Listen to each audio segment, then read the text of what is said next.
I want to tell you a story today that I will never be able to forget. This isn't just a made-up tale. It's the kind of story that stays with you. The kind that makes you realize how unfair life can be for people who have nothing. The boy's name was Hamza. He was only 17, maybe 18 at most. He lived in our neighborhood with his disabled father and his younger sister. His mother had passed away years ago, and since then, Hamza had been forced to grow up far too quickly. His father couldn't walk after an accident, so Hamza became the only person responsible for the household.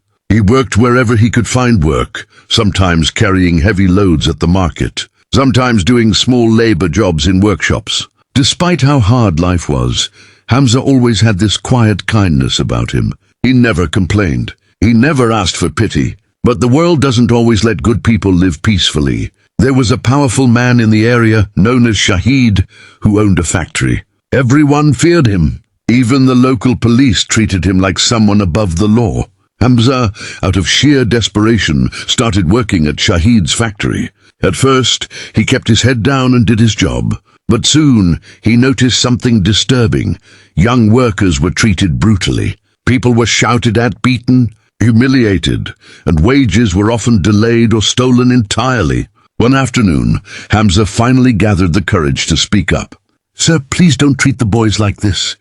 They're human too." That one sentence changed everything. Shahid stared at him with cold anger, then slapped him hard across the face. "You're a poor nobody, and you dare speak to me like that?" Hamza fell silent, but his eyes held something deeper than fear, quiet pain.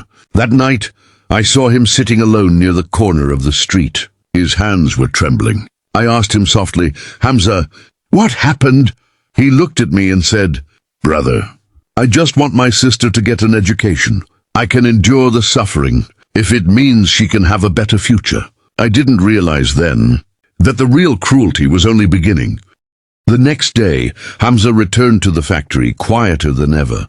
But Shahid's hatred had already grown. Powerful men like him cannot tolerate being questioned, especially not by someone poor. That afternoon, a machine broke down. It wasn't Hamza's fault, but Shahid saw an opportunity.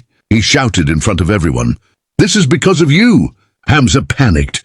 "Sir, I didn't do anything." Before he could finish, Shahid kicked him violently. Then he called two of his men. "Take him inside." They dragged Hamza into a small locked room. I watched from a distance, helpless. Anyone who tried to intervene was threatened. A few minutes later, screaming could be heard from inside. "Please, stop! Have mercy." But mercy didn't exist in that place. When Hamza finally came out, his face was bruised. One eye was swollen. His hands were shaking as he struggled to walk. I rushed forward. "We need to go to the police," Hamza whispered weakly. "The police belong to him. If I speak, they won't just hurt me. They'll hurt my sister too." Those words sent chills through me. Hamza's whole world was small, his home, his father, his sister. Then something even worse happened.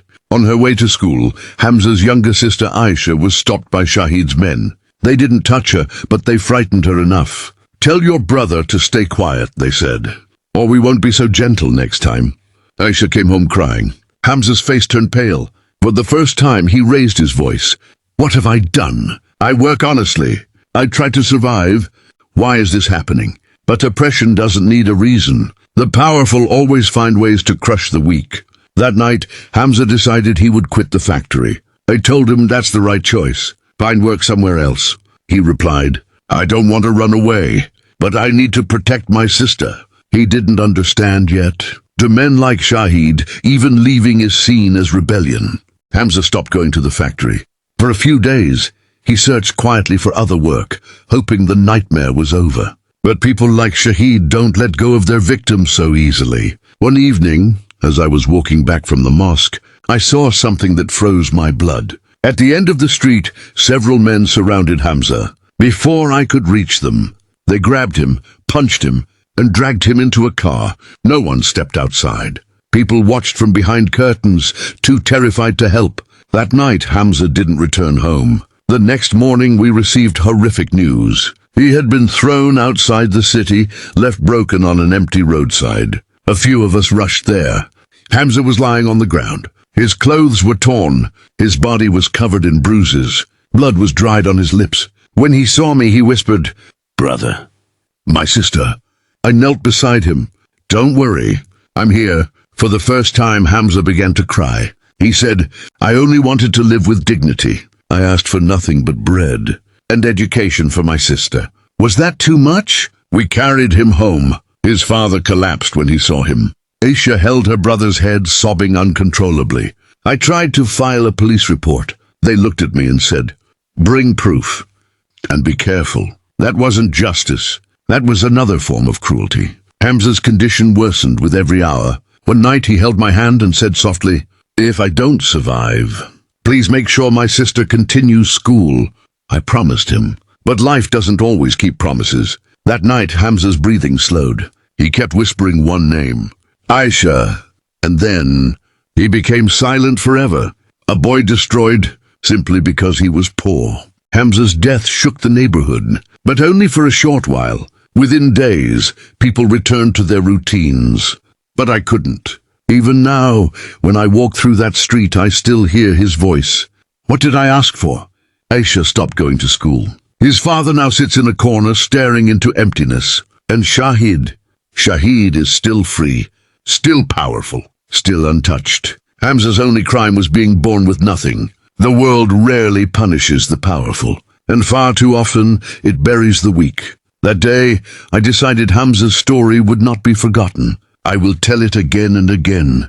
So maybe one day, no other Hamza will suffer like this. Because if we start listening to the voices of the oppressed, the world might finally change.